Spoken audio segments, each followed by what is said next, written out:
You don't know me. The man on the ground rasped, blood darkening his teeth. Walk away, kid. Liam Hayes looked at the four men closing in, then at the rusted wrench in his hand, and said the only thing that made sense. I know enough. That was it. 3 seconds. No plan, no backup, no guarantee he'd walk out of that parking lot with all his teeth. Just a 26-year-old mechanic, a piece of scrap iron, and something burning in his chest that he couldn't name and couldn't ignore. If you're new here, hit that subscribe button right now and drop your city in the comments below. I want to see exactly how far this story travels. The heat in Kingman, Arizona didn't break after sundown. It just changed shape, moved from the pavement into the air, thick and dry, pressing against your skin like a hand that didn't want to let go. It was the kind of night that made people irritable, made dogs howl at nothing, made old arguments flare back up in double-wide trailers with the AC rattling on its last legs. Liam Hayes didn't notice the heat anymore. He'd grown up in it. He was driving his '94 Silverado back from a parts run in Flagstaff, the flatbed loaded with a rebuilt transmission casing he'd sourced for $40, less than his boss expected, which meant he was already calculating whether to mention that saving or just let it ride. He was tired. His knuckles were still stained with grease that wouldn't come out no matter how hard he scrubbed. And he had a half-eaten gas station burrito on the passenger seat that he kept telling himself he'd finish, but kept forgetting. He wasn't looking for anything. He wasn't thinking about anything except getting home, checking on his mother, and maybe sleeping 4 hours before the shop opened at 7. Then he saw the lights. Not police lights, not headlights, just the ambient glow of Kingman bleeding up into the low desert sky, and beneath it, tucked behind the shuttered remains of what used to be a Flying J, off Route 66, a cluster of movement that didn't belong to the night. He almost didn't stop. He pulled onto the gravel shoulder and sat there with the engine idling, squinting through the windshield. 4 figures, one on the ground. The arithmetic of it was simple and ugly. He put the truck in park. Later, people would ask him what he was thinking in that moment. Reporters, podcasters, a true crime blogger from Phoenix, who drove 3 hours to interview him at the shop. They all wanted the same thing. They wanted him to say he felt called or chosen, or that some instinct deeper than reason took over. They wanted a story about destiny. Liam always told them the same thing: I just couldn't drive away. He grabbed the wrench off the floorboard, a 14-inch combination wrench with a stress crack in the handle he'd been meaning to replace for 6 months, and he got out of the truck. The gravel crunched under his boots. The 4 men didn't hear him coming, or if they did, they didn't take him seriously, which was a mistake people made about Liam Hayes with some regularity. He was lean, not particularly tall, with blonde hair, sun-bleached, almost white, and hands that were calloused to the point of looking older than the rest of him. He didn't have the build of a fighter. He had the build of a man who spent 10 hours a day torquing bolts and didn't have time for the gym. He got within 20 feet before one of them turned around. The man was thick-necked, late 30s, wearing a dark canvas jacket despite the heat. He had the flat eyes of someone who'd made a habit of not feeling things. Wrong place, the man said. Not a warning, a fact. Maybe, Liam said. He kept walking. Stop. Liam stopped, not because he was afraid, but because he'd gotten close enough to see the man on the ground clearly, and what he saw made his stomach drop. The man was big, not just large built like something structural, like a load-bearing wall that had been forced horizontal. He was wearing a black leather vest over a white thermal, and even face down in the gravel, with blood running from somewhere above his left ear. There was something about him that suggested the natural order of things had been violated. This was not a man who belonged on the ground. This was not a man who lost fights. He was losing this one. Walk away, the man on the ground said. His voice was gravel and broken glass. Don't know you. Don't owe you. Walk away. Liam looked at him, then at the 4 men, then back at him. I know enough, Liam said. What happened next took 11 seconds. Liam knew this because a security camera mounted on the back of the abandoned fuel station recorded the whole thing, and the timestamp was right there in the corner of the footage when it eventually appeared on the internet and broke several viewing records in the process. 11 seconds. Liam moved left instead of forward, which pulled the 2 men on that side away from the man on the ground. He didn't swing the wrench. He held it horizontally with both hands and drove it hard into the solar plexus of the nearest man, with the butt end a short, sharp strike that had more physics than muscle behind it. The kind of thing you learn by accident when you'd been leveraging tools in tight engine bays for 8 years and understood instinctively how to transfer force. The man went down, making a sound like a punctured tire. The second man grabbed for Liam's arm. Liam let him take it, used the momentum to spin himself into a position where his elbow connected with the man's nose. Not hard enough to do structural damage. Hard enough to make the man's eyes water and his grip loosen. He turned. The third man, the thick-necked one, was reaching for something inside his jacket. Liam threw the wrench. Not at the man. He threw it at the ground in front of him hard so it bounced up with a sharp metallic crack that sounded in the quiet of the desert night considerably more violent than it actually was. The man flinched back. His hand came out of his jacket, empty. The fourth man had already taken 3 steps toward the highway. "Tell me to stop," Liam said. His voice was calm. That was the thing people always mentioned later. The thing that unsettled everyone who heard the audio from the security footage. He wasn't breathing hard. He wasn't shaking. He sounded like a man asking whether you wanted cream in your coffee. Nobody told him to stop. The thick-necked man looked at the 2 on the ground, looked at the fourth man's retreating back, looked at Liam Hayes standing in the dark with his empty hands and his grease-stained knuckles in his absolute inhuman stillness. "We'll find you," the man said. "Okay," Liam said. They left. He stood there until he couldn't hear them anymore. 2 cars starting up on the far side of the lot, headlights sweeping away toward the interstate, and then he exhaled slowly and walked over to the man on the ground. "Can you sit up?" "I've been sitting up since before you were born," the man said, and proved it by pushing himself upright with one arm in a motion that cost him something, though he didn't let it show in his face. Up close, the man was in his late 50s. Heavy jaw. Gray hair buzzed close on the sides, longer on top. A beard trimmed with the kind of precision that suggested it was the one vanity he allowed himself. His eyes were dark, and they were already assessing Liam in a way that felt less like gratitude and more like measurement. The leather vest had a patch on the back. Liam didn't look at it directly. He was focused on the cut above the man's ear, which was bleeding freely. "That needs pressure," Liam said. He pulled off his flannel overshirt, bunched it up, and held it out. The man looked at the shirt, looked at Liam. "I'm not going to put that on my head." "It's clean.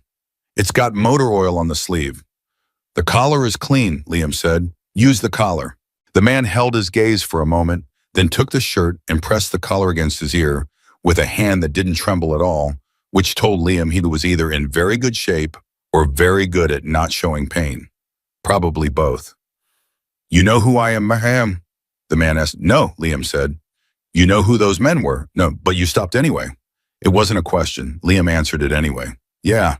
The man was quiet for a moment. He looked out toward the highway where the other cars had gone. "Stupid," he said finally.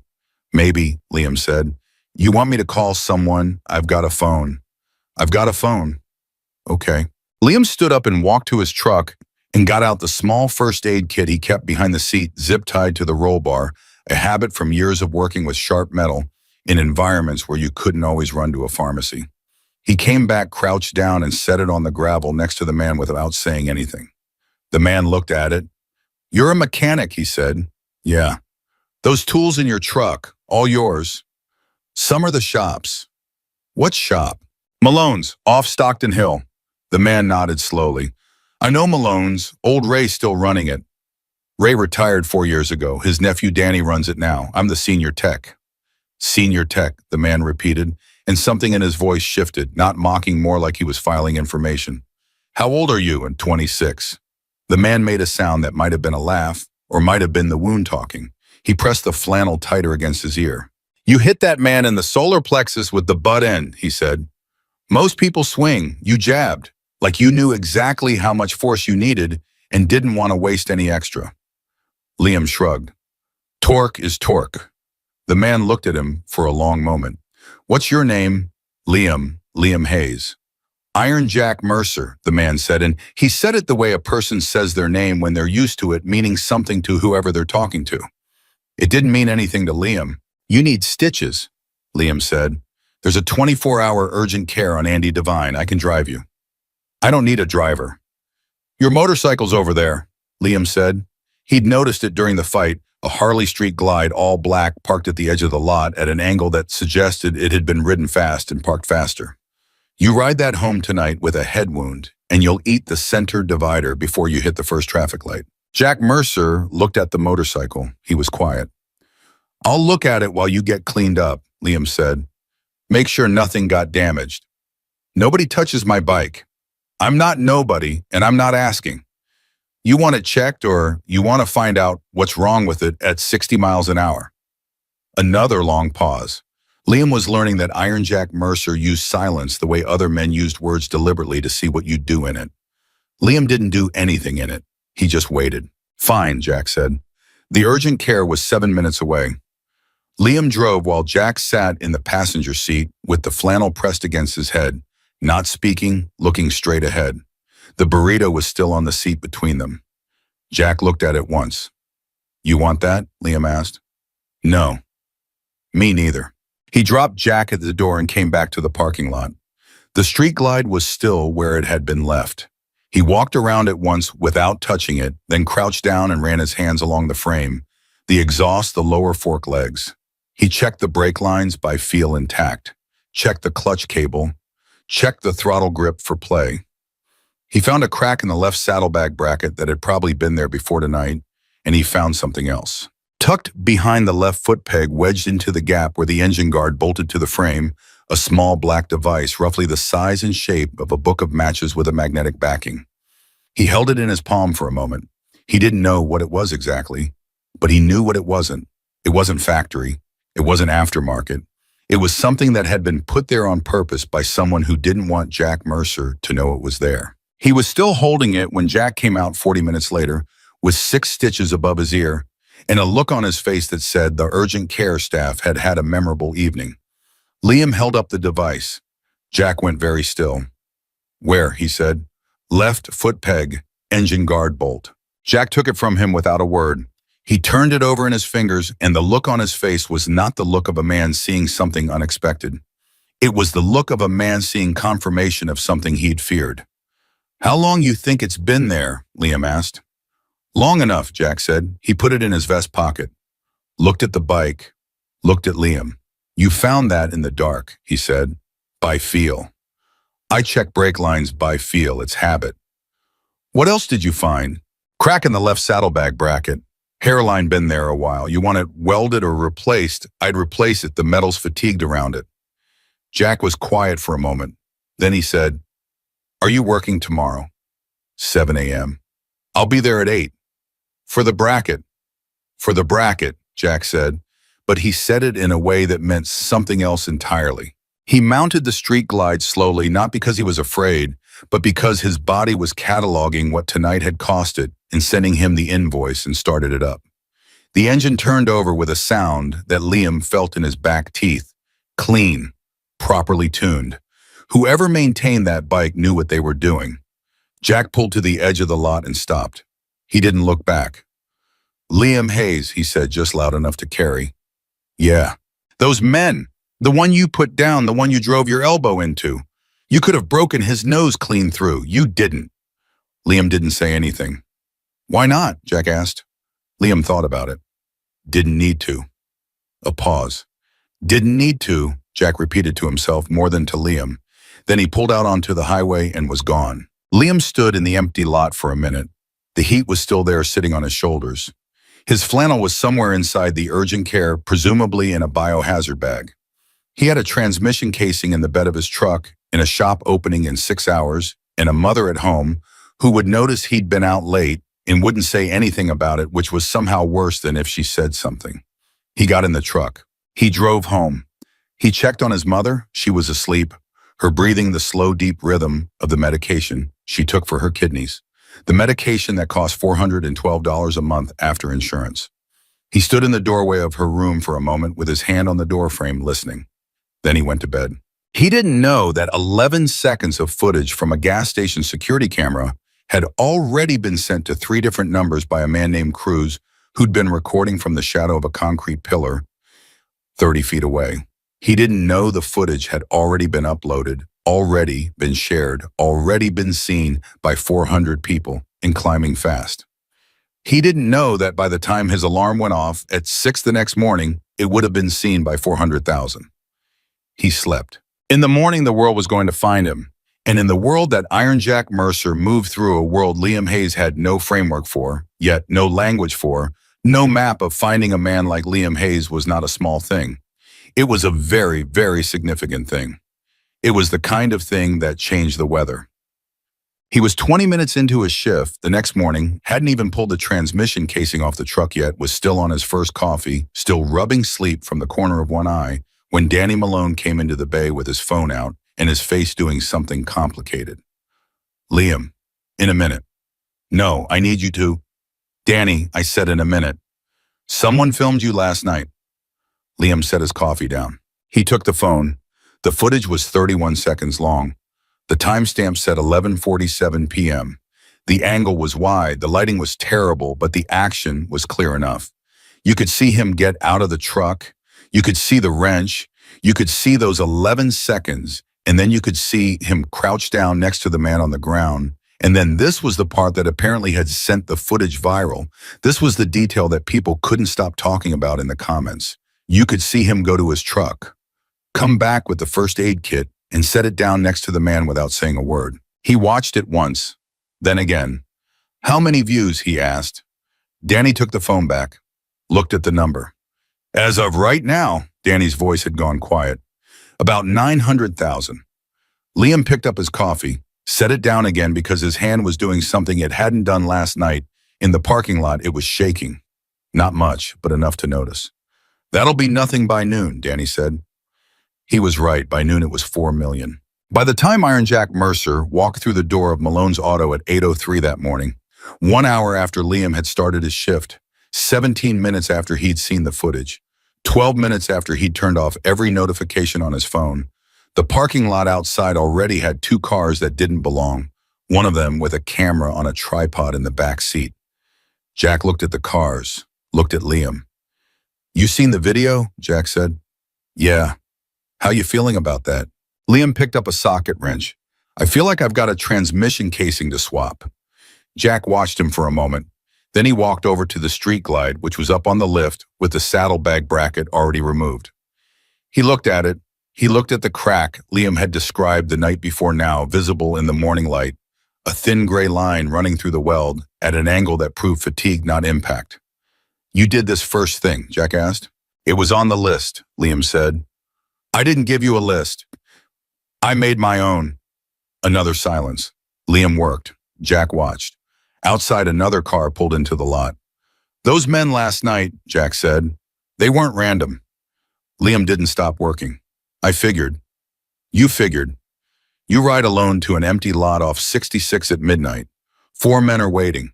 They knew where you'd be. And you still got out of the truck. That's not my problem, Liam said. Who you are and why people want to hurt you, that's your business. What I saw was a man who was going to die if nobody did anything. That's not complicated. Jack Mercer sat down on a steel stool at the workbench.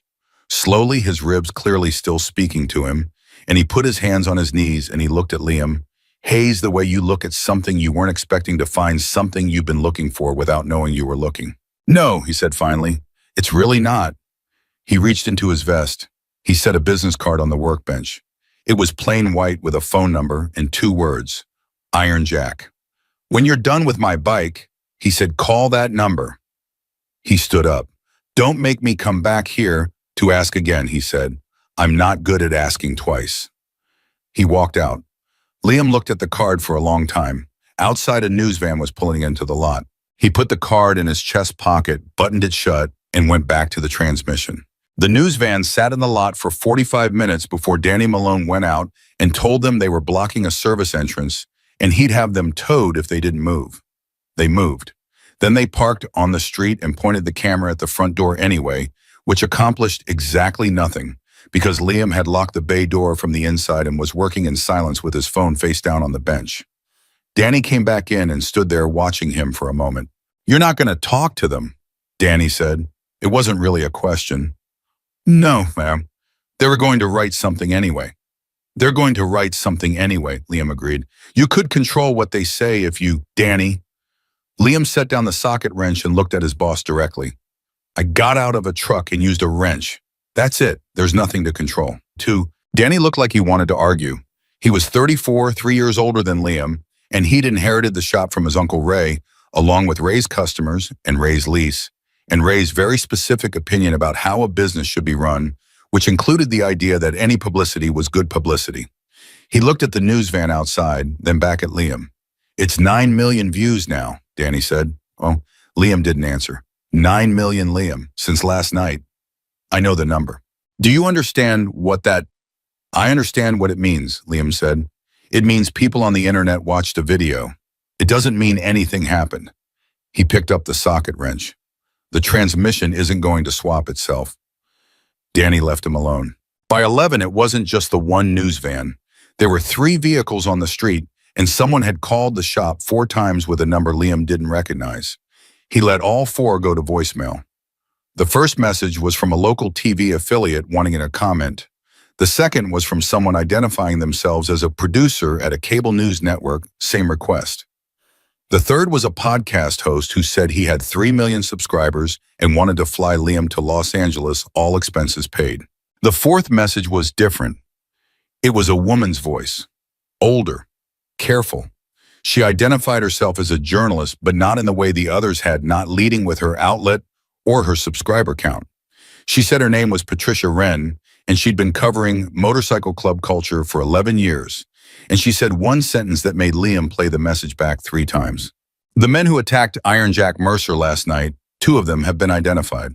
You should know their names before someone else decides to introduce themselves." He stared at his phone for a long moment. Then he called Danny over and told him to lock the front door. "What, why?" "Lock the front door, Danny." Something in his voice got through. Danny locked the front door. Liam called the number back. Patricia Wren picked up on the second ring like she'd been holding the phone. "Mr. Hayes?" "Who are they?" Liam said. "I appreciate you calling back. Most people in your situation wouldn't—" "Who are they?" A pause. The kind of pause where someone decides how much to say. "The man you put down, the one in the canvas jacket," she said. "His name is Derek Solis. He's a freelance contractor. The kind of contractor that doesn't file taxes and gets hired by people who need things done quietly. The man with him, the one who reached into his jacket, is named Randall Cook. He has a history with Kingman, specifically with a real estate portfolio that's been expanding in Mojave County for the last 3 years." Another pause. "Iron Jack Mercer owns 3 parcels on the west side of town. Has for 15 years. There's been pressure to sell. He hasn't sold." Liam stood very still. "You're saying this wasn't random?" "I told you it wasn't random. You told me 2 of them have been identified. What about the other 2? "That's what I'm still working on," Patricia said. "And that's why I'm calling you Mr. Hayes. Not for a quote. I want you to understand what you walked into last night. Because whoever hired Solis and Cook, they've seen that video too. And unlike the 9 million people watching it because they think it's inspiring, these particular viewers are watching it for a very different reason." Liam's jaw tightened. "They want to know who I am." "They already know who you are. Your truck's plates are visible in the first 4 seconds of the footage. It took someone with basic resources about 40 minutes to get your name, your employer, and your home address." She stopped. "Let that land. I'm not trying to frighten you. You're doing a pretty good job of it." "Good," she said. "Frightened people pay attention. Mr. Hayes, I've been reporting on this county for 4 years. What's happening in Mojave County right now is not simple. It involves money and land and people who are used to things going the way they want them to go. Iron Jack Mercer is one of the only people who's been willing to hold a line. Last night was not the first attempt. It was just the first one that got filmed." Liam looked at the locked front door. On the other side of it, 3 camera crews were pointing lenses at a building where a man was standing in an auto bay trying to understand how a transmission swap had turned into this. "What do you want from me?" he asked. "Right now, nothing. I just want you to have my number. And I want you to be careful." She hung up. He stood there holding the phone, and for the first time since the previous night, he felt something cold move through him. Not fear exactly, something more specific than fear, the particular awareness of a situation that was larger than it had looked from the outside, the way you sometimes pull a panel off an engine, expecting a simple repair, and find that something structural has been compromised, something load-bearing, something that changes everything about the job. He was still standing there when his phone rang again. Unknown number. He almost didn't pick up. Then he picked up. "Liam Hayes." The voice was male older, and it had a texture to it, the specific roughness of someone who'd spent decades in loud environments and had the vocal cords to prove it. My name is Marcus Webb. The name hit him somewhere in the chest. He knew that name. Every mechanic who'd grown up in the Southwest knew that name. Marcus Webb had built the engine that set a land speed record at Bonneville in 1987 and another one in 1993. He had a shop in Tucson that people drove from 3 states away to bring their machines to. He was 62 years old and had never taught a class, never written a book, never done a single interview, and had turned down a full professorship from an engineering school in California with 2 words: no thanks, according to the story that had passed through the trade like scripture. "Mr. Webb," Liam said, and his voice came out younger than he wanted it to. "I watched the video," Webb said. "Not the part where you use the wrench, the part after." "What part after?" "The part where you check the brake lines by feel before you even check the body of the bike." A pause. "In the dark." Liam didn't say anything. "You found the tracker," Webb said. "Yeah." "In the dark." "Yeah." "How long you been working on bikes?" "I started on cars. Got into bikes about 4 years ago. We get more walk-in bike work than Danny expected when he took over, so I learned." "Who taught you?"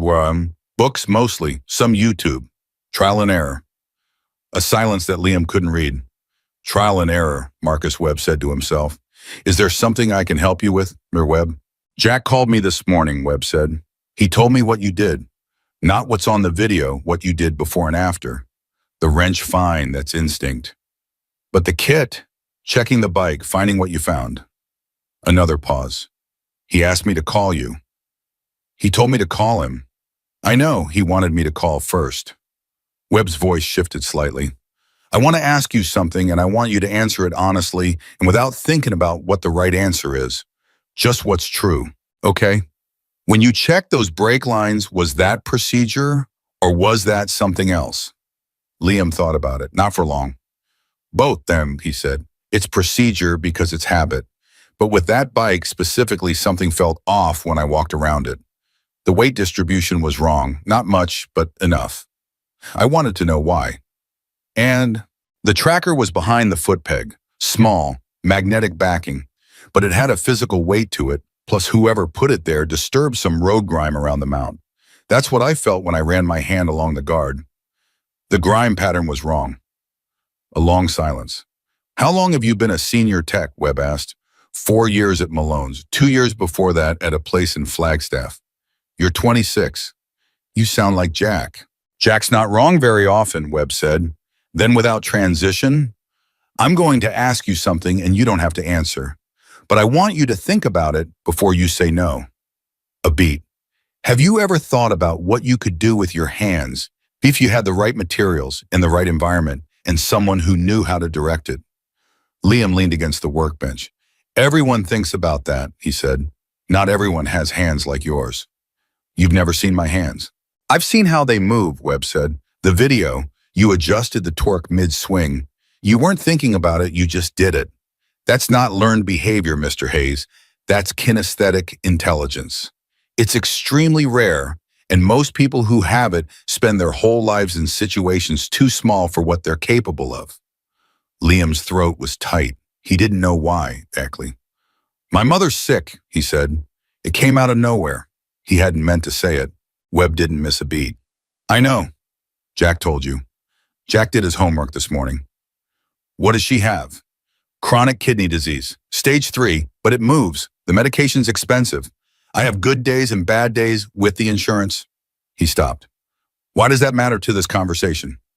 "Because I want you to know what's on the table before you decide anything." Webb said simply. "Nothing's been offered. Something's about to be." Liam put his hand flat on the workbench and felt the cold metal under his palm, the way he sometimes did when he needed to ground himself in something physical and real. "Mr. Webb," he said carefully, "Jack told me to call him. You called me instead. What does that tell me?" A pause, and then Marcus Webb did something Liam hadn't heard from him yet. He laughed, short, genuine, like something had surprised him. "It tells you Jack trusts my judgment more than his own in situations like this," he said. "He's a man of action. I'm a man who reads people, and I wanted to read you before he made his offer, because once he makes it, it doesn't come back." "What's the offer?" Come to Tucson, Webb said. Saturday. Come to my shop. Bring your tools if you want, leave them if you don't. Just come and see, and then decide. Decide what? Whether you want to be part of something that actually fits what you are.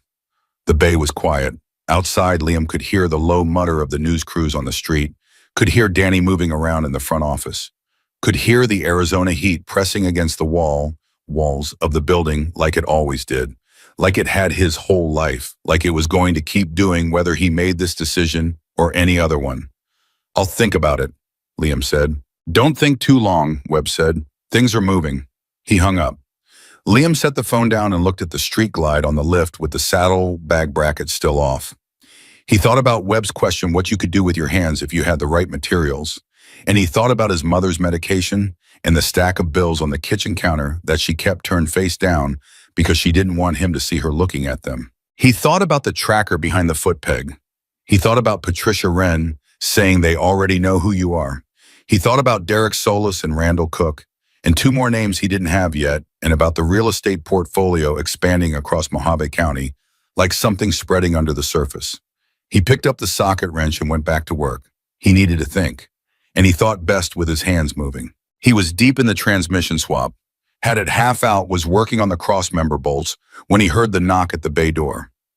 Not Danny's knock, heavier, a specific rhythm, 3 short and 1 long, like a signal. He set down the wrench and went to the door. He opened it. There were 4 of them.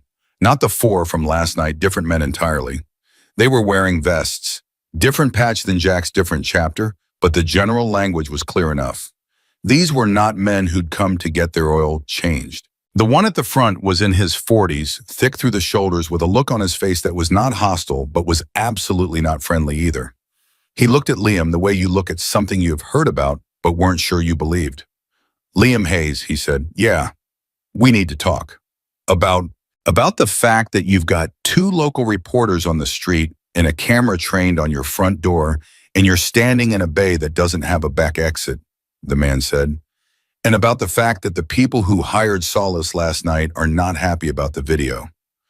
Liam's hand tightened on the bay door.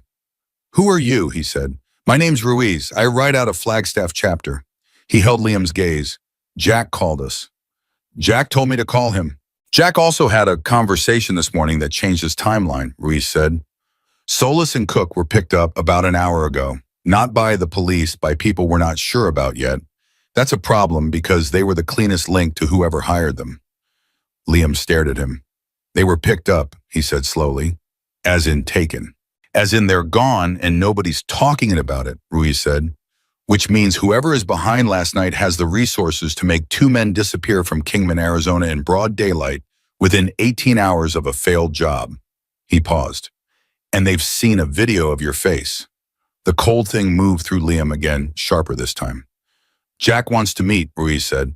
Not at the shop, somewhere clean, tonight. And if I say no, Ruiz looked at him for a moment, not threatening, just honest. Then you go home to your mother tonight and you pretend none of this happened, he said. And you wait and see whether the people looking for Solis find you first or Jack finds them first. That's a real option. I'm not going to tell you it isn't. He put his hand in his vest pocket and pulled out a folded piece of paper. But Jack asked me to give you this before you decide. Liam took the paper, unfolded it. It wasn't a note. It was a photograph printed on regular paper, low quality, but clear enough. It showed a building, a shop much larger than Malone's with 2 hydraulic lifts visible through the open bay doors and equipment that Liam recognized from catalog pages he'd studied the way other people studied magazines. At the bottom of the photograph in Jack's handwriting, blunt, heavy strokes, no wasted motion, 3 words. This could be yours. Liam stood there with the photograph in his hand and Ruiz watching him from the doorway and the sun pressing down on Kingman like it had a personal grievance. And the news crew still on the street and his phone in his pocket with Marcus Webb's number in it and his mother at home with her medication on the shelf and her bills turned face down on the kitchen counter. He folded the photograph carefully and put it in his chest pocket next to the business card. What time tonight? He said. Ruiz almost smiled. 8, where he handed Liam a second piece of paper, an address. Come alone, Ruiz said. Don't tell the reporters. Don't tell your boss. Don't post anything. I don't post anything. I know, Rui said. Jack checked. He and the other three walked back to their bikes. They rode out with a sound that turned heads on the street, and Liam watched them go, and then he went back and locked the bay door and sat on the steel stool at the workbench where Jack had sat that morning. He looked at the transmission half out of the vehicle on the lift. He looked at his hands. He thought about what Marcus Webb had said: most people who have it spend their whole lives in situations too small for what they're capable of. And he thought about how that sentence had landed somewhere very specific, somewhere he didn't usually let things land. He thought about his father who'd died when Liam was 11, and who'd been a mechanic too. Not a great one, but a man who'd loved machines with the particular love of someone who understood that a machine done right was a kind of honesty, every piece doing exactly what it was meant to do. No more, no less, nothing hidden, nothing pretending to be something it wasn't. He thought about an old man named Hector Castillo who'd given a 15-year-old kid with no father and no direction access to a shop on Beale Street and taught him what torque meant and what patience meant and what it meant to finish it on right, even when finishing it right took longer than finishing it fast. He thought about Hector now, 68 years old, running a one-bay operation out of a building with a roof that leaked when it rained and equipment that hadn't been updated since the 90s, turning away work he couldn't handle because he didn't have the tools for it. He sat with all of that. Then he stood up, went back to the transmission, and finished the job. At 5:30, he washed his hands, really washed them with the orange industrial soap 3 times, and he went out to the front office where Danny was closing up. "I need tomorrow off," Liam said. Danny looked at him. "Liam, personal matter. I'll make up the hours." "It's not the hours I'm worried about," Danny said. "Those reporters have been here all day. 2 of them knocked on the door. I've been getting calls. Tell them I don't have any comment." "I've been telling them that." "Then keep telling them." Liam picked up his keys. "Danny, I'm fine. I'll be here day after tomorrow. Don't worry about it." He drove home. His mother was in the kitchen when he got there. She was 61 and she moved carefully these days with the deliberate economy of someone who'd learned that some movements cost more than others. She looked at him when he came through the door with the same look she'd been giving him since he was small, reading him the way he read engines, checking for things that weren't right. "You're on the news," she said. "I know. They're saying you saved someone." "I used a wrench," Liam said. "It's not as dramatic as they're making it." She looked at him for a long moment. She didn't push. She never pushed. It was one of the things about her he was most grateful for and most burdened by simultaneously: her absolute unwillingness to ask for more than he offered, even when she clearly wanted to. "Sit down," she said. "I made soup." He sat down. She set a bowl in front of him and sat across from him with her tea, and for a few minutes neither of them said anything, and the kitchen was warm and quiet and ordinary in a way that felt right now almost painful in its goodness. "Mom," he said, if something changed, if things got different, the money situation." She looked at him over her tea. "What kind of different?" "Better," he said. "Different and better." She set the cup down. Her hands were steady. She had good days and bad days with that, and this was a good day, and he was glad. "What did you get yourself into, Liam?" she asked quietly. He looked at his soup, then at her. "I don't know yet," he said honestly, "but I think maybe something found me." She was quiet for a moment. Outside, a car went by slowly. He tensed, then relaxed when it kept going. "Your father used to say that," she said, "that the right things find you if you don't hide." He hadn't expected that. It moved through him like a current. "Yeah," he said. "Yeah, he did." She picked up her tea again. "Eat your soup," she said, "and whatever it is, be careful." He ate. He was careful with his face. But in his chest pocket against his ribs, he could feel the weight of the business card and the photograph. And at 8 o'clock, he was going to drive to an address on a piece of paper and sit across from Iron Jack Mercer and find out exactly what was on the table. And somewhere in Tucson, Marcus Webb was waiting.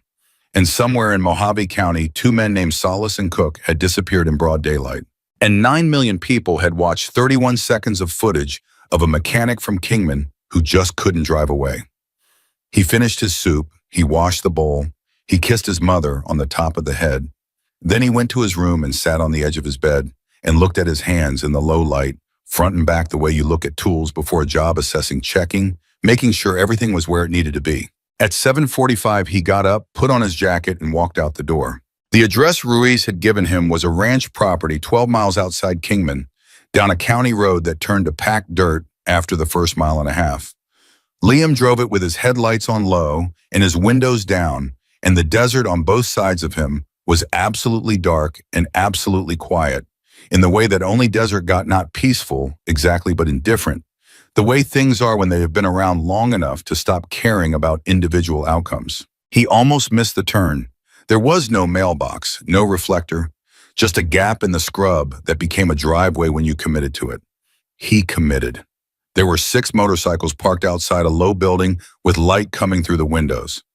2 men he didn't recognize were standing outside, and they watched him pull up and get out of the truck without saying anything, which was either a good sign or a very bad one, and he didn't spend time deciding which. He walked to the door and knocked.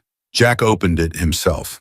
He looked better than he had at the urgent care color, back in his face the stitches hidden under a small bandage above his ear, moving without the careful economy of a man managing pain. He looked at Liam for a moment, then stepped back and let him in. The room had a table, 8 chairs, 6 men, and enough tension to strip paint. Liam recognized Ruiz from that afternoon. The others were strangers, different ages, different builds, all wearing vests, all watching him with the same careful attention Jack had used at the urgent care, the kind of attention that wasn't hostile, but didn't have any give in it either. "Sit down," Jack said. Liam sat. Jack sat across from him. He put his hands flat on the table. Big hands scarred the hands of someone who'd built and broken things in equal measure for a very long time. "I'm going to tell you some things," Jack said. "Some of it you've already figured out, some of it you haven't. When I'm done, you can ask questions or you can walk out that door. Either is acceptable. What's not acceptable is you sitting on what I tell you and making decisions later that put you or your mother in a bad position because you didn't have the full picture." "Clear, clear," Liam said. Jack nodded. "The men who attacked me last night work for a man named Gerald Pruitt. He runs a development company called Cornerstone Pacific out of Phoenix. In the last 4 years, Cornerstone has acquired significant land holdings in Mojave County, some of it purchased clean, some of it acquired through methods that don't hold up well to scrutiny. The parcels I own on the west side of town are the last significant barrier to a corridor they need for a logistics development they've been quietly permitting for 18 months. He paused. "I've been offered money 3 times. I've said no 3 times. Last night was Pruitt's way of moving from conversation to action." "How do you know it's Pruitt?" Liam asked. "Because Randall Cook has been on Pruitt's payroll in an informal capacity since 2019, Ruiz said from the end of the table. "We've been watching Pruitt for a while." "Solis and Cook," Liam said. "Patricia Wren told me they were picked up this morning." The room got quiet in a particular way. Jack looked at Liam with something new in his expression. "You talked to Wren," Jack said. It wasn't quite a question. "She called me. She knew their names before most people could have pulled the footage." "Patricia Wren has been building a case against Pruitt for 2 years, Jack said. "She's good. She's also in a position that's become dangerous, which is why she's talking to people like you instead of publishing." He held Liam's gaze. "Cook and Solis being gone is significant. It means Pruitt moved fast to cut the link, which means he's worried." "Worried about what? The video?" "The video put your face everywhere," Jack said. "But more importantly, it put the story everywhere. Before last night, Pruitt's play was quiet. Land deals permits pressure. Nothing that made the front page. Now there's a viral video of 4 men attacking someone in a Kingman parking lot, and the 2 men who've been identified have a documented connection to a Phoenix developer who happens to be buying up land in the same county." He sat back. "Pruitt doesn't like daylight. The video gave him a lot of it." Liam turned this over carefully.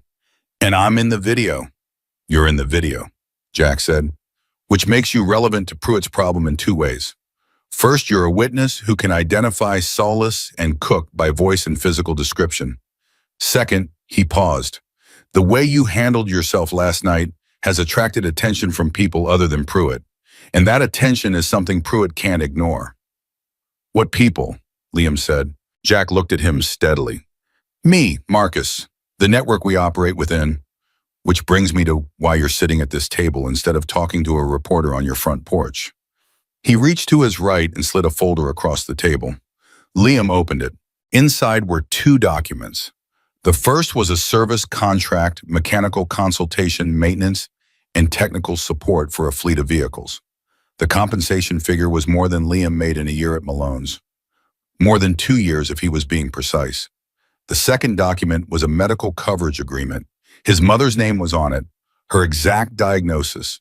The coverage was comprehensive, including the specialist in Phoenix that her regular doctor had mentioned twice, and she'd refused to pursue because of the cost. Liam closed the folder. He didn't reach for it. He didn't push it back. He just set his hands flat on the table the same way Jack had and looked across. "You had her diagnosis," Liam said. "I had her name," Jack said. "Medical records are easy when you know the right people." "That's not something I love," Liam said, and his voice was level, but the message was clear. "Fair," Jack said. "I'm not apologizing for it. I needed to understand what you were working with before I made an offer I couldn't take back." "And Hector Castillo," Liam said. A brief silence. Ruiz shifted in his chair. One of the other men looked at Jack. Jack's expression didn't change, but something in it did, some layer of it, some underlying thing. "What about him?" "He's the reason I know how to do anything worth doing with my hands," Liam said. "He's 68. He's running a shop on Beale Street with a roof that leaks and a lift that's 12 years past its service date.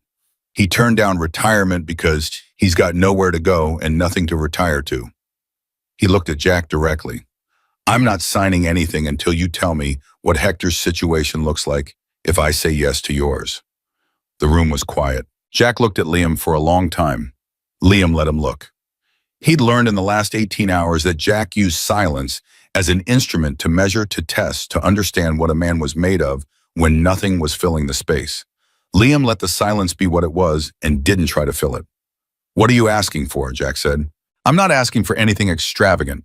I want Hector's shop made viable equipment that works, a roof that doesn't let in the rain, and whatever referral pipeline or business support your network can provide to keep it running. I want him to finish his career with dignity. He doesn't need to know where it comes from." Liam paused. "That's not a negotiation, that's a condition." One of the men at the table, older gray ponytail, hadn't spoken since Liam walked in, made a sound that was almost a laugh. Jack looked at him briefly, then back at Liam. "You know what the funny thing is," Jack said, "is that you're sitting in a room with 6 men who have between them done things considerably more dangerous than what you did last night, and none of them have ever sat at this table and opened with a condition." "I'm not trying to impress anyone," Liam said. "I know," Jack said. "That's exactly why it's impressive." He looked at the folder on the table. "Hector Castillo gets what he needs. I'll make the calls tomorrow. It'll take 2 weeks to arrange without attracting attention, but it gets done. You have my word." "Your word," Liam said. "That's all I've got to offer," Jack said. "In my world, it's the only currency that means anything. You can take it or leave it." Liam looked at the folder. He thought about his mother's name on that medical document, and about Hector's leaking roof, and about Marcus Webb's voice on the phone that morning, saying most people spend their whole lives in situations too small for what they're capable of. He thought about his father, who'd loved machines because they were honest. "Tell me what the work actually is," Liam said. "Not the contract language, the actual work." Jack nodded like this was the question he'd been waiting for. "The network operates a large fleet. Motorcycles, obviously, but also trucks, service vehicles, equipment. Most of it maintained in-house by people who are competent but not exceptional. There are also specific technical projects builds, restorations, modifications that require a level of precision our current people don't have." He leaned forward. "Marcus Webb has been my technical director in an unofficial capacity for 11 years. He's at a point where he wants to hand that off to someone he believes in. He watched your video. He called you and then he called me, and what he said was, 'I'm going to give you his exact words. Jack, I've been looking for that kid for 30 years. Liam's throat tightened again. He kept his face still. "There's also the other matter," Ruiz said from the end of the table. Jack glanced at him, then at Liam. "Gerald Pruitt, what about him?" "He's going to come at you." "Yeah," Jack said flatly. "Not tonight, not tomorrow. But he's already established that you're connected to this situation, and he's going to want to know whether you're a liability. What that looks like, we don't know yet. Could be legal harassment pressure on your employer, manufactured complaints to licensing boards. Could be something else." He paused. "If you're inside our network, you have a degree of protection that you don't have right now. People know not to move on someone wearing our support. It's not a guarantee, but it's a significant deterrent. And if I'm not inside your network, Liam said, then you're a 26-year-old mechanic in a small town who got famous on the internet for 31 seconds, Jack said. And Pruitt has lawyers and money and patience. The words were not a threat. They were simply the landscape laid out plainly, which Liam found he respected more than any version of comfort would have been. I want to meet with Webb before I sign anything, Liam said. Saturday, Jack said immediately. Tucson, he's expecting you. I already told him I'd think about it. I know. He told me you said that. Something that was almost a smile crossed Jack's face. I'll think about it is what polite people say when they have already decided yes and want time to verify the decision. Liam said nothing. Am I wrong? Jack asked. A pause. No, Liam said. Jack reached across the table and extended his hand. Not with the folder, not with the contract. Just his hand, the old way, the way that meant something different from paperwork. Liam shook it. The grip was strong and brief, and there was nothing theatrical about it. Two men shaking hands in a room in the Arizona desert, which was both the smallest thing in the world, and in some way Liam couldn't fully articulate yet, the largest thing that had happened to him in a long time. One more thing, Jack said, and he didn't let go immediately. His eyes were direct. You asked me nothing about what we are, what we do, what being connected to this network means for your life. I know what the patch means, Liam said. Most people think they do. I'm not signing on to anything I don't understand, Liam said. Webb's on Saturday. I'll learn what I need to learn. If at any point what I learn changes the picture, I'll tell you directly. I won't disappear. Jack released his hand. Good, he said. Disappearing's for people who don't have the stomach for honest conversations. He stood in the room, stood with him, and Liam understood that the meeting was over. He was almost to the door when Ruiz said his name. He turned. Ruiz held up his phone. On the screen was a news article pulled up and zoomed so the headline was clear. Local station posted 40 minutes ago. Kingman mechanic at center of viral video. Linked to land dispute investigation, sources say. Liam read it twice. Patricia Wren, he said. No byline, Ruiz said. But the sourcing is sloppy. Someone fed this to a local stringer. It's not Wren's work. It's too fast and too thin. Someone wanted this out there tonight. Pruitt, Jack said from behind Liam. Liam looked at the article again. His name was in the second paragraph. His employer, the footage. And then a line at the end that made the muscles in his jaw tighten. Sources indicate Hayes may have prior knowledge of the dispute and was not present at the scene by chance. They're trying to paint me as part of it, Liam said. They're trying to muddy the story before it gets legs, Jack said. If you're not a bystander, then you're a participant. If you're a participant, the video stops being about four men attacking an innocent person and starts being about a conflict between parties. He paused. It's smart. Not smart enough, but smart. What do I do? Nothing tonight, Jack said. Tomorrow, if anyone calls reporters, police, anyone, you say nothing without a lawyer present. I'll have someone call you in the morning. I don't need your lawyer. You need a lawyer, Jack said. Whether it's mine or someone else's is up to you. But you need one by morning because by morning this article is going to have been picked up by 3 outlets in Phoenix and the dynamic of your situation will have changed. Liam stood in the doorway with the night air coming in behind him. Jack, he said, the tracker on your bike. Whatever it transmitted, location data, timing data, whoever had the receiver end of that has a record of where you've been. Jack looked at him. I know, he said. Do you know how long it was there? Working on that? If it's been there more than a week, Liam said, then Pruitt has movement patterns, meeting locations. He knows what roads you use and what times and who you meet with. The room was very quiet. Including this address, Ruiz said. Jack turned and looked at Ruiz. Something passed between them that Liam couldn't read. How long would it take someone to get here from Kingman if they were already moving? Jack asked the room. Nobody answered immediately, which was itself an answer. 25 minutes on the county road, Liam said. 12 if they came across the flats. Jack made a decision in about 3 seconds. Liam recognized the speed of it, the same speed he'd gotten out of the truck 2 nights ago, the speed of someone whose instincts were calibrated. We move, Jack said. Not loud, not panicked, just a fact delivered to a room that received it the same way. The 6 men were on their feet, and organized in under a minute, which told Liam this was not the first time this particular room had cleared on short notice. Ruiz was on his phone. Two men went out the back. One stayed near the front window. Jack looked at Liam. "Your truck is outside," he said. "Yeah. You can leave now. Go home. This is not your situation." Liam looked at him. "You said the tracker was behind the foot peg." "Yes." "Who checked your bike before last night? Who would have had access to the engine guard bolt?" Jack went still. "My regular mechanic," he said slowly. "Shop in Bullhead City." "When was the last service?" A pause that lasted a beat too long. 3 weeks ago, Jack said. "Then it's been transmitting for 3 weeks," Liam said, "which means they knew about every meeting, every location, every—" He stopped. "Does anyone else in your network use that shop?" The man at the window turned around. Ruiz lowered his phone. Jack's face did something complicated and controlled the face of a man absorbing a significant piece of information and not allowing it to change his posture. "Ruiz," he said quietly. "Already on it," Ruiz said and stepped outside. Jack looked at Liam.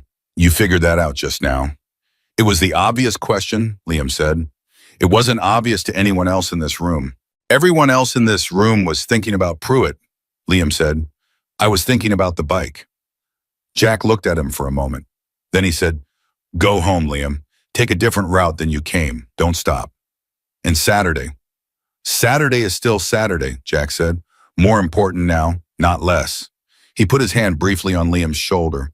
Not paternal, not dramatic, just solid and sure, the way you touch something you intend to take care of. "Go." Liam went. He drove home on the long route through the edge of town rather than the highway, and he watched his mirrors the whole way with the calm attention of someone doing a job, not with the ragged alertness of someone afraid. And he wasn't sure which of those things was more unsettling, the fear or the absence of it. His mother's light was off when he got home.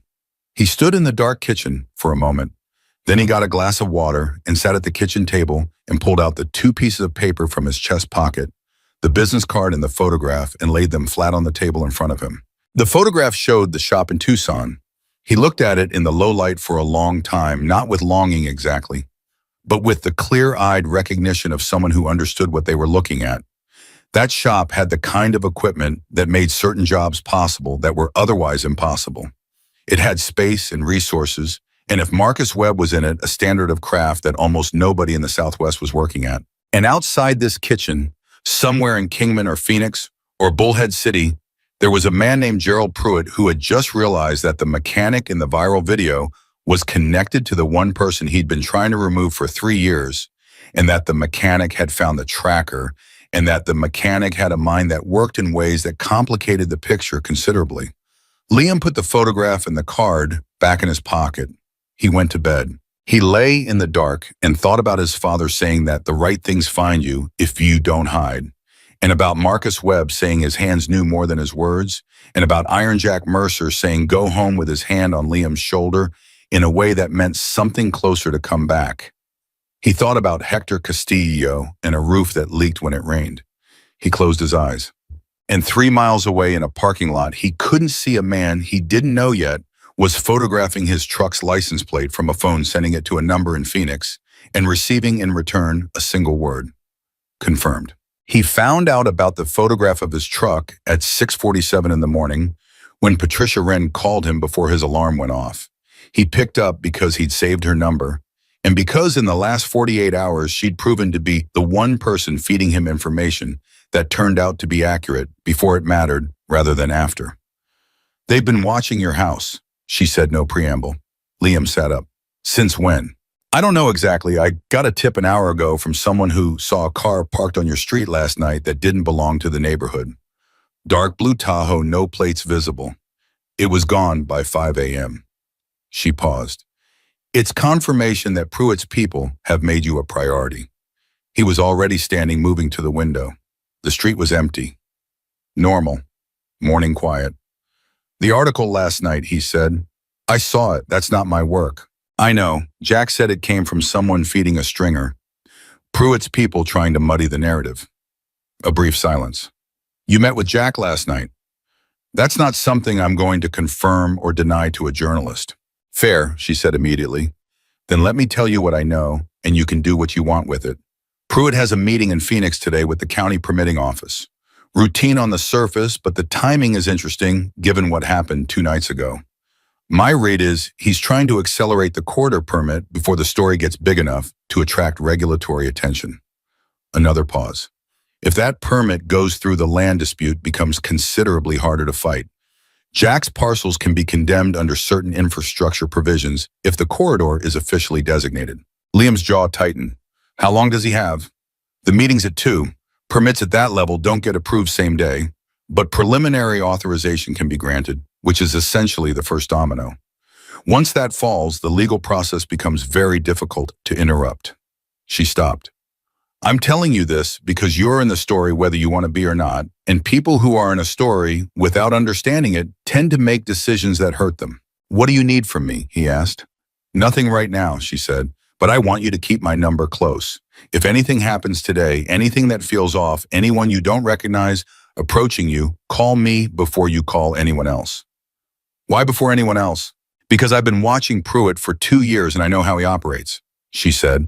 And because the lawyer Jack's going to send you this morning has a conflict of interest I think you should know about before you let him in the door. Liam went very still. What conflict? His firm has done work for Cornerstone Pacific. Not recently and not directly on the Mojave County project, but the connection exists. I don't know if Jack knows.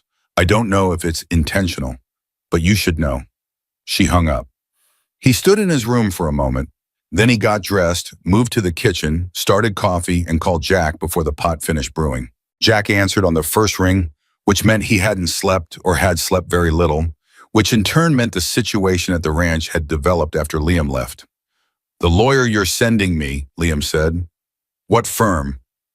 A pause of about 2 seconds. Holloway and Crane. Why? They've done work for Cornerstone Pacific. Silence. The particular silence of a man recalibrating. Who told you that? Jack asked. Does it matter? It matters because if it's accurate, I was either given bad information or someone in my circle made a decision without my knowledge, and both of those are significant problems. It's accurate, Liam said. Verify it yourself. I will. Jack's voice was flat and controlled, but something underneath it had shifted. Not anger exactly, something colder. I'll send someone else. Give me 2 hours. Jack, Liam hesitated. Pruitt has a permitting meeting in Phoenix at 2. Another silence. Longer this time.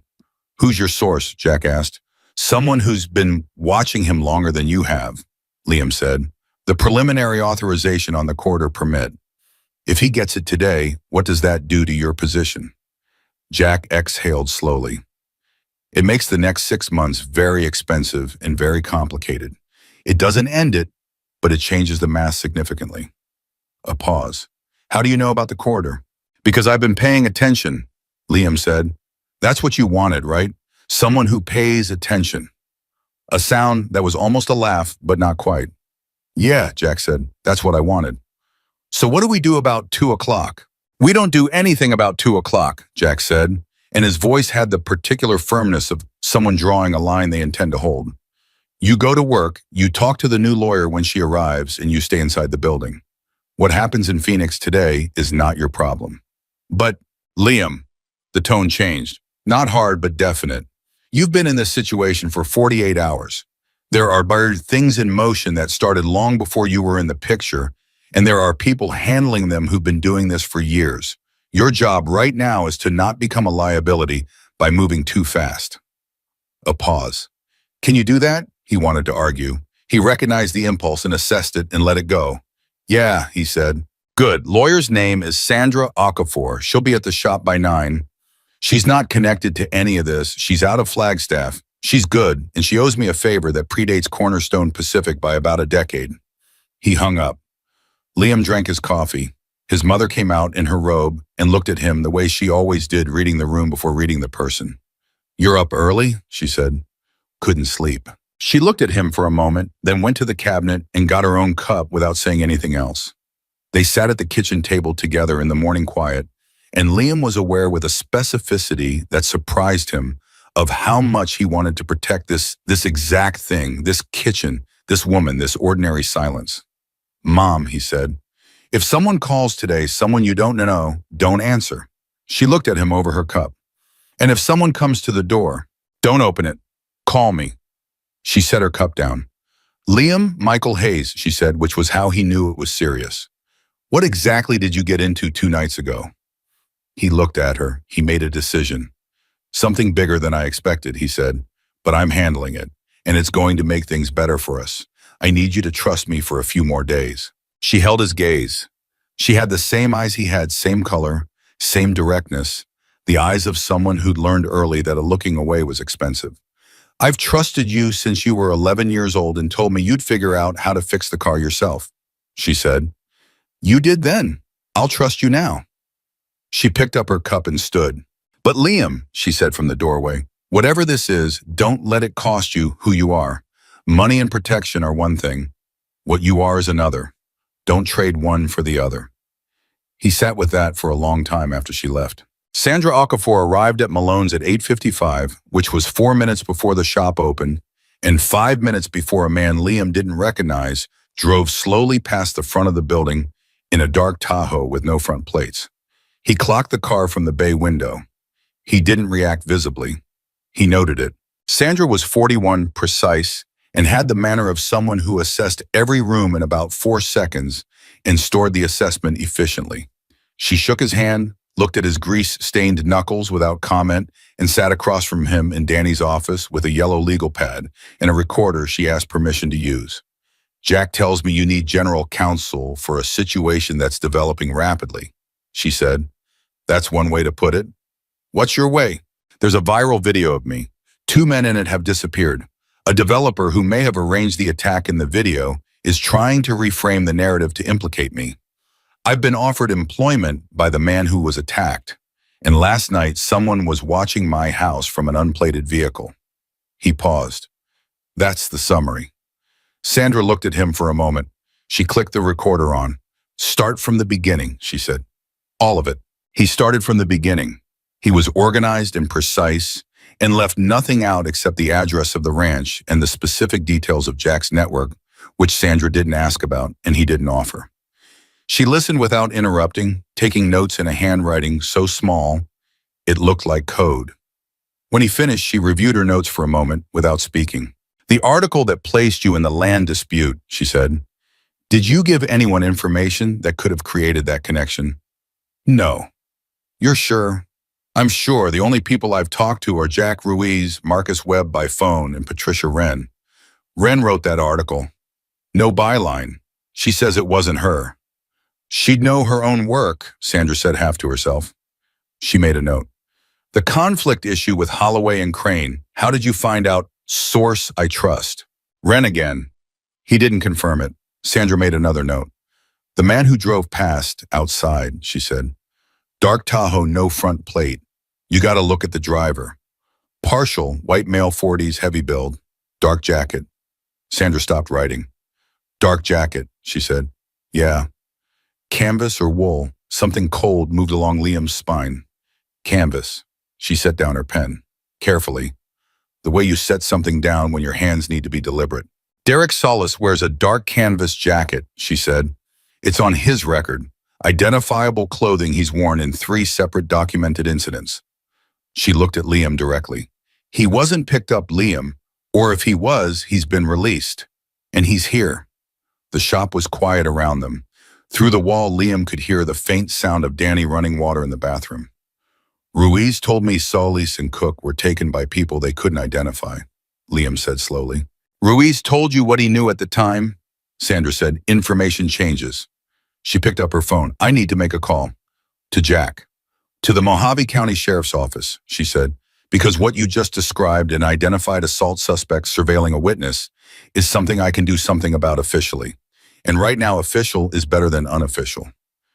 Jack said to stay quiet. Jack's legal interests and your legal interests are not identical, Sandra said not unkindly. I'm your lawyer, not Jack's. She held his gaze. Do I make the call? Liam thought for about 4 seconds. Make the call, he said. She made the call. She was on for 8 minutes, during which Liam stood at the bay window and watched the street, and the dark Tahoe did not come past again. And the morning went on in its ordinary Kingman way, which felt increasingly surreal against the backdrop of everything underneath it.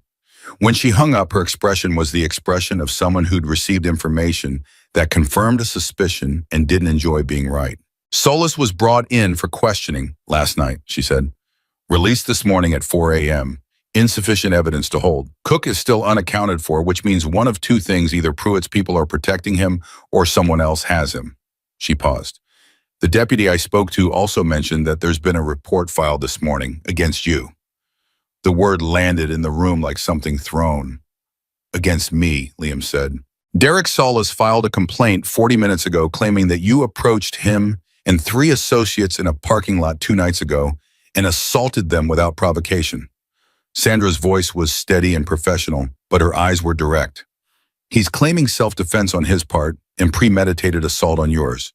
He's also claiming you had prior knowledge of his presence there and targeted him specifically. Liam stared at her. The video, he started. Shows you approaching them, yes, Sandra said.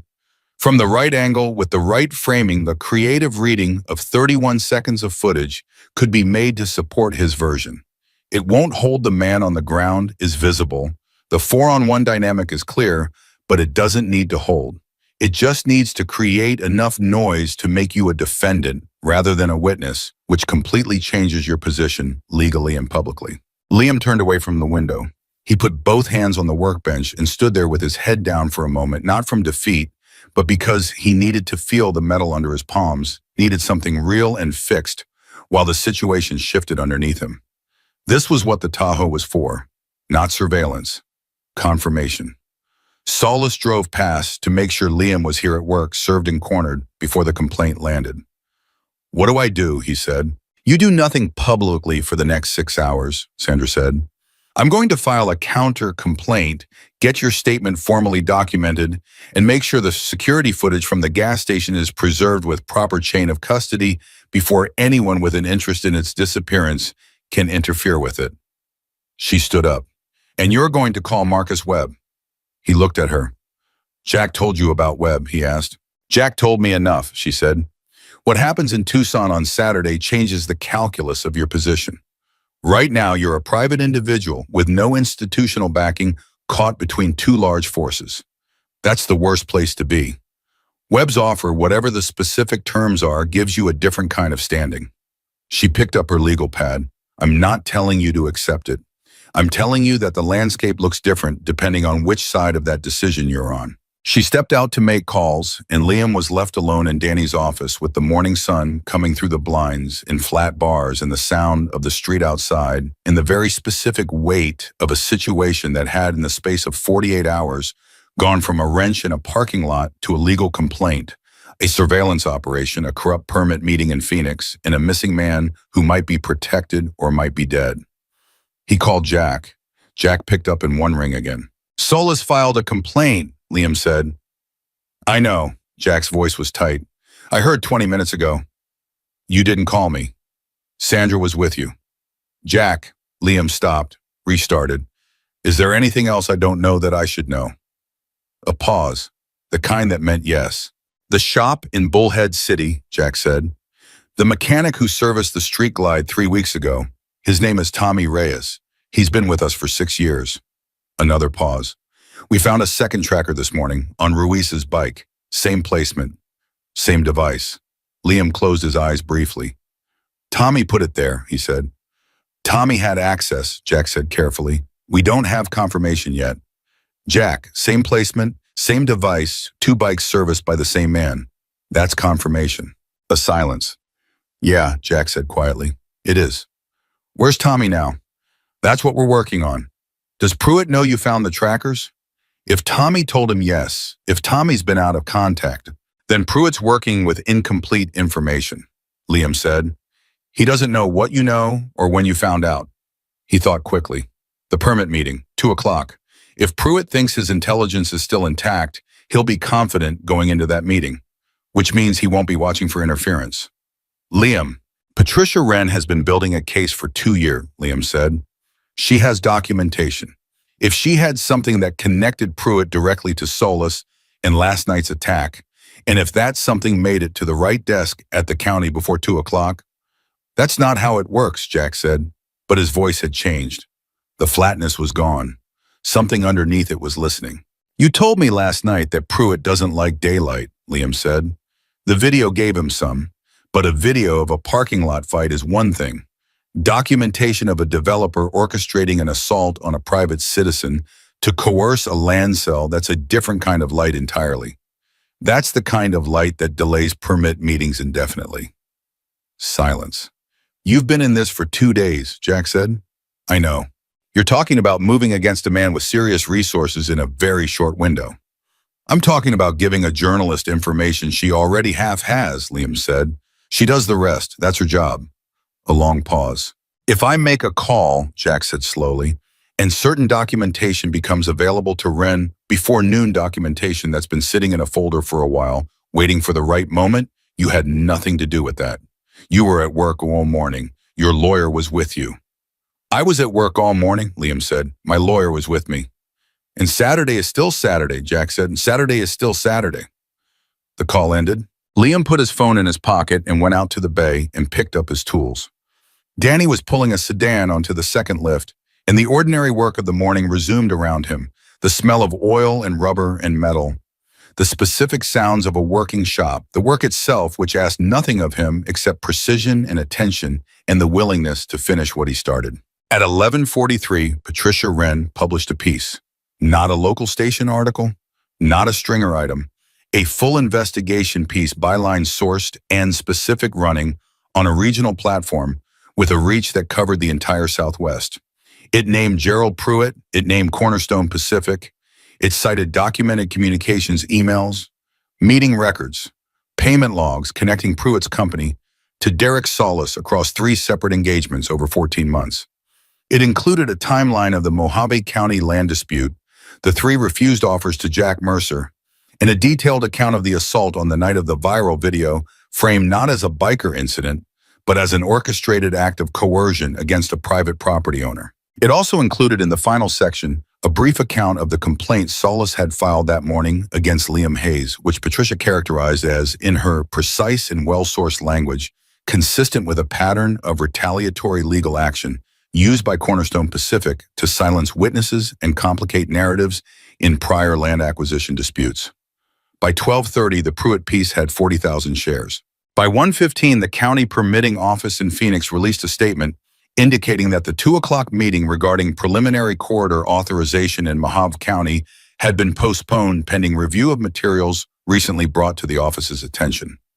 Liam read the statement on his phone in the bay, standing next to a sedan with its hood up. He read it twice. Then he put his phone away and went back to work. Sandra came in at 1:45 with the expression of someone who had had a productive morning. The complaint against you has been flagged for review given the publication of Wren's piece, she said. It's not dismissed yet, but it's effectively on ice. Solis's attorney hasn't responded to the sheriff's office callbacks. She looked at Liam steadily. You want to tell me what happened between 9 a.m. and now? I was here, Liam said. Working. She looked at him for a moment. Right, she said. She almost smiled. I'll be back tomorrow morning. Don't talk to anyone in the meantime. She left. Danny appeared from the front office. He had his phone in his hand and the look on his face of a man who'd been watching the news refresh every 10 minutes for 4 hours. Liam, he said, I know. The permit. I know, Danny. Did you? He stopped, started over. Are you okay? Liam set down his wrench. He thought about his mother at the kitchen table that morning, saying, don't let it cost you who you are. He thought about Jack's hand on his shoulder saying, go in a way that meant come back. He thought about Marcus Webb saying his hands knew more than his words. He thought about Hector Castillo's leaking roof. Yeah, he said, I'm okay. He was more than okay. He was something he didn't have a word for yet, something that felt like the moment when you have been working on an engine for a long time, pulling components in testing and tracing symptoms back to their source, and you finally get your hands on the actual problem, the real one, the thing underneath everything else, and you understand exactly what needs to be done, and you have the tools to do it, and all that's left is the work itself. He picked up the wrench. Saturday was 4 days away, and 4 days in the life of a man who'd already changed everything in 11 seconds was a very long time. The 4 days before Saturday were not quiet. Tuesday, Sandra called to tell him the complaint from Solis had been formally withdrawn. No explanation from Solis's attorney, no statement, just a one-line filing that made the whole thing disappear as cleanly as it had appeared. Sandra said that was actually more concerning than a fight because men like Solis didn't withdraw without being told to, and men like Pruitt didn't tell their people to stand down unless they were repositioning, not retreating. Liam heard that. He filed it.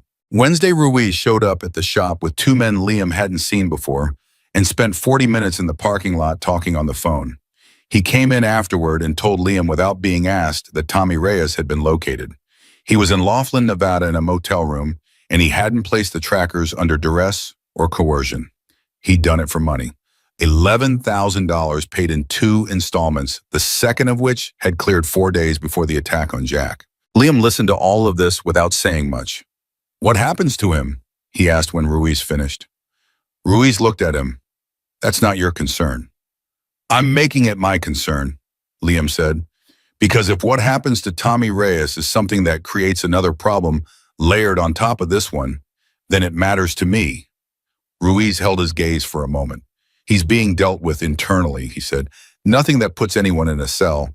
Jack's not interested in that kind of solution." "What is he interested in?" "Making sure Tommy understands the full weight of what he did," Ruiz said, "and making sure it doesn't happen again." Liam nodded. He went back to work. Thursday, his mother had a doctor's appointment routine, the kind she'd been putting off for 3 months, because the copay had started to feel like a choice between that and the electric bill. He drove her. He sat in the waiting room with a magazine he didn't read, and when she came out, the doctor followed her to tell Liam directly that her numbers had stabilized, and that if the current medication protocol was maintained consistently, without gaps due to cost, the trajectory over the next 2 years was significantly better than it had been 6 months ago. Liam shook the doctor's hand and thanked him. And in the truck on the way home, his mother looked out the passenger window and said, "You already arranged something, didn't you?" "Not yet," he said, "but I'm going to."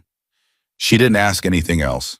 She put her hand briefly on his arm, then took it back, and they drove home in the easy silence of two people who understood each other well enough not to need words for everything. Friday night, he packed a bag, tools, clean clothes, the photograph of the Tucson shop that he'd been carrying in his chest pocket all week, and had transferred to the bag with the specific deliberateness of a man who understood that some things needed to stop being carried and start being arrived at. He drove to Tucson on Saturday morning before dawn, when the highway belonged to trucks in empty distance, and he thought about nothing in particular, which was rare for him and felt like the mental equivalent of a deep breath held and then released. Marcus Webb's shop was on the south side of Tucson, on a street that had more auto businesses than anything else. Liam had driven past it once before years ago on a parts run and hadn't known whose it was. He'd noticed it because the layout was efficient, everything positioned to minimize wasted movement, the kind of spatial logic that most shops developed accidentally over decades, and this one had clearly been designed with from the beginning. He pulled in at 7:58. Webb was already there. He was smaller than Liam had pictured from the voice compact 62 years old, with close-cropped white hair and the specific quality of stillness that very capable people sometimes have, the stillness of someone who doesn't waste motion because they've learned that motion without purpose is just noise. He was wiping his hands on a shop rag when Liam got out of the truck, and he looked at Liam the way Jack had looked at him in the urgent care parking lot, measuring, but without the edge of threat. Just assessment. "Liam Hayes," he said. "Mr. Webb." "Marcus," Webb said. "We're not doing the Mr. thing." He looked at the truck. "You brought your tools." "You said I could." "I said you could leave them if you wanted. You didn't want to." He almost smiled. "Come inside." The shop was everything the photograph had suggested and several things it hadn't. The equipment was the kind that serious people spent serious money on, not because they wanted to impress anyone, but because imprecise tools produce imprecise results, and Marcus Webb was constitutionally incapable of imprecise results. Liam moved through it slowly, not touching anything, just looking with the focused attention of a man reading a room, the way he read an engine, understanding the logic of it, the relationships between components, what it was built to do. Webb watched him do this without speaking. After about 4 minutes, Liam stopped at a workbench in the back corner. On it was an engine partially disassembled components laid out in an order that was very specific and very deliberate. Liam recognized the block. Modified Harley-Davidson Milwaukee 8. The modifications were not factory, not aftermarket catalog. Someone had done serious custom work on the bore, the porting, the valve geometry. Whose build? Liam asked. Mine, Webb said. Started it 8 months ago. Put it down 6 weeks ago. Why'd you put it down? Because I got to a point where the next decision was between two approaches, and I couldn't feel clearly which one was right. When I can't feel it clearly, I stop. He paused. Most people push through when they can't feel it. That's how you ruin something. Liam crouched down and looked at the lower end without touching it. He looked at the bearing surfaces, the clearances visible from the outside, the specific choices made in the machining. You went tighter on the rod clearances than spec, he said. Yes, because you're running it harder than the factory engineers designed for. Yes. And the port work on the intake, you opened it more than most people would go because you want better low-end torque, not peak horsepower. Silence. What does that tell you? Webb asked. That this engine isn't being built for a dyno sheet, Liam said. It's being built for real-world riding. Long miles, variable conditions. You want it to feel right across the whole range, not just light up a number in ideal conditions. Webb was quiet for a moment. The decision I couldn't make, he said. What do you think it was? Liam looked at the engine for another moment. He stood up. The cam timing, he said. You've pushed everything else far enough that the stock cam profile is the limiting factor now. But going too aggressive on the cam risks the low-end character you build everything else around. It's a balance point that's hard to calculate. You have to feel it. Webb looked at him with something in his eyes that was beyond assessment now. Something that was closer to recognition. I've talked to 4 people about that engine in 6 weeks, Webb said. 3 of them gave me a recommendation inside 30 seconds. One of them told me to put it on a dyno and let the numbers decide. He paused. You're the first one who understood what the actual problem was. Liam said nothing. Put your hands on it, Webb said. Liam looked at him. Go ahead, Webb said. Tell me what you feel. He crouched down again and put his hands on the block. Not the machine surfaces, the external ones, the ones that would tell him about the material's behavior through the texture and temperature variations. The things you couldn't see, but could understand through contact if you'd spent enough years developing the vocabulary for it. He stayed there for almost 3 minutes. Webb didn't move, didn't speak. When Liam stood up, he said, You want a cam with a slightly tighter lobe separation than what most people would spec for this bore. Keeps the low-end torque intact, gives you the lift you need up top without fighting what you've already built into the bottom end. It's going to feel counterintuitive on paper. But on paper isn't where this engine lives. Webb exhaled slowly. How long have you been doing this? He asked. Working on bikes 4 years. That's not what I mean. Liam met his eyes. I know what you mean. Webb straightened up and put his hands in his pockets and looked at the engine for a moment. Jack wants me to take you on as a technical director in training, he said. That's the official term for it. What it means practically is that you work here with me for 18 months. You learn what I know, the good and the bad, and the hard parts. After 18 months, you take over management of the technical operations for the network, everything from fleet maintenance to builds like this one, to consulting on anything that requires this level of judgment. He looked at Liam. The compensation in the contract is accurate. The medical coverage for your mother starts on the 1st of next month if you sign by Monday. And Hector, Liam said. Jack called me Wednesday, Webb said. I made some calls of my own. There's a supply and service arrangement being structured for Hector Castillo's shop in Kingman, preferred parts pricing referral business from 3 other shops in the network, and a facilities upgrade that'll be framed as a contractor improvement project so it doesn't raise questions. He paused. He'll think he got lucky, which is accurate. He did get lucky. He got lucky that the kid he taught 20 years ago turned out to be someone who remembers where he came from. Liam stood very still. He'd promised himself he wasn't going to make this decision until he'd stood in this shop and talked to this man and understood what the work actually was. He'd been rigorous about that, had kept the decision at arm's length through a week of legal complaints and surveillance and permit battles and his mother's doctor visit and Ruiz in the parking lot and all of it. He kept it at arm's length because he knew himself well enough to know that the moment he let it get close, it was already decided and he'd wanted to be sure. He was sure. I have a condition, he said. Webb looked at him with something that was definitely a smile, this time brief and genuine. Jack told me you'd have a condition. This engine, Liam said. I want to finish it. A pause. That's your condition, Webb said. I want to finish it here with you before I sign anything. Not as a test, not as an audition, because it's not done, and leaving it undone bothers me, and I want to understand how you think before I agree to learn from you. Webb looked at him for a long moment. Then he reached into the bench drawer, pulled out a set of hand tools, and set them next to Liam's bag. Then let's finish it, he said. They worked for 4 hours. It was the most instructive 4 hours of Liam's working life. And not because Webb taught in the conventional sense. He didn't explain, didn't lecture, didn't narrate his decisions. He worked alongside Liam and asked questions at specific moments.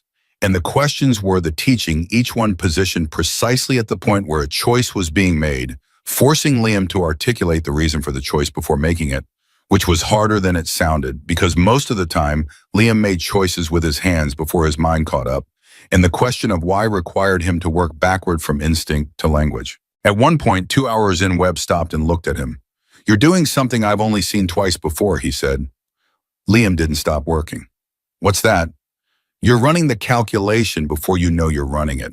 The result arrives first. The process stays invisible, even to you. He paused. That's not something I can teach. It's something you either have or you don't. Liam set down the tool he was holding. He looked at Webb. Why does it matter? He asked. To you, specifically. Webb was quiet for a moment.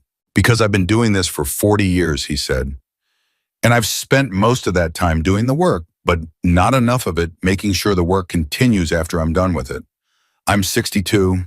My hands are still good. My eyes are still good. I've got maybe 10 years of this left at this level, maybe less. He looked at the engine. I don't want what I know to end when I do. That sounds large. It's actually very simple. I want to hand something to someone who will carry it right. Liam picked the tool back up. Okay, he said. They finished the engine at 12:40. Webb looked it over with the careful attention of a man who had no tolerance for almost right running his hands over the work, the way Liam had run his hands over the Street Glide's frame in that parking lot a week ago, checking by feel for the things that weren't visible. He straightened up. It's right, he said, simply. It was the highest compliment Liam had ever received in his professional life, and it was delivered with no ceremony whatsoever, which made it better. They were washing up at the utility sink when Webb's phone rang. He glanced at it, then at Liam. Jack, he said, and answered it on speaker. How's it going? Jack asked. Engine's done, Webb said. Ask me a real question. A pause. Liam's still there. I'm here, Liam said. Pruitt's been in contact with his attorney since the Wren piece dropped, Jack said. The county meeting has been postponed indefinitely. There's a state-level inquiry opening into Cornerstone Pacific's land acquisition practices going back 4 years. Patricia Wren has been asked to provide documentation to the inquiry. A pause. Solis has an attorney who's negotiating what kind of cooperation looks like in exchange for reduced exposure. Liam leaned against the bench. What does that mean for the parcels? He asked. It means nobody is touching them, Jack said. Not without a legal fight that Pruitt doesn't want given the current attention. His entire play depended on quiet. He doesn't have quiet anymore. Another pause. You did that? Wren did that, Liam said. Wren had the documentation, Jack said. She'd had it for months. What she didn't have was the right moment to use it, something that gave the story enough visibility to matter, enough public weight that the county couldn't look away. The video gave her that. You gave her that. His voice shifted slightly. Didn't need to, he said, the echo of what Liam had said in that parking lot. Didn't need to break his nose. That's apparently your operating principle. Liam said nothing. Saturday still going well, Jack asked. Webb looked at Liam. Liam looked at the engine they'd just finished sitting clean and complete on the bench. He looked at his hands. He thought about 11 seconds in a parking lot, in a rusted wrench, in a man on the ground who'd said walk away, and everything that had followed from the decision not to. He thought about his mother's hand on his arm in the truck. He thought about Hector Castillo's leaking roof, soon to be repaired by a contractor who wouldn't ask questions. He thought about Patricia Wren publishing the truth because someone handed her at the moment she needed.